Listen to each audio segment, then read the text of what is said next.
everyone, especially to you, ma'am. So today, I will be continuing the topic of Patimikan. So let's proceed. My topic is all about introduction of high level of motivation. Show in his or her choice of action, intensity, and percentage of effort. If you have a highly motivated student, you have a student who is excited about learning and accomplishing things his or her takes the initiatives to undertake learning, task assessment, assignments, and projects without being pushed by his or her teachers and parents. So without his and parents pushing. So ginagawa niya to kahit walang sino magpupush or walang sinong magsasabi kung ano yung So ginagawa niya without her parents push or her teacher.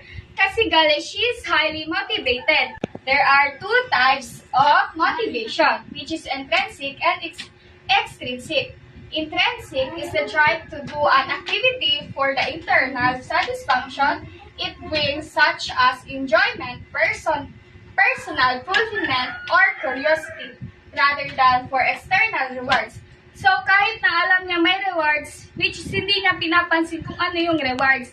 Kasi gali yung sa kanya, isinahabol niya yung enjoyment and curiosity. Because of curiosity is, hindi niya nga pinapansin yung reward.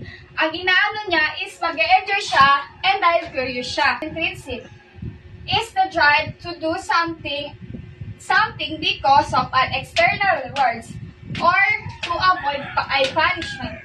So, ito naman is difference nila is ginagawa niya kasi nga because of the reward and to avoid punishment. Like for example, a student is nag-study ng hard kasi gali to avoid punishment and sa rewards.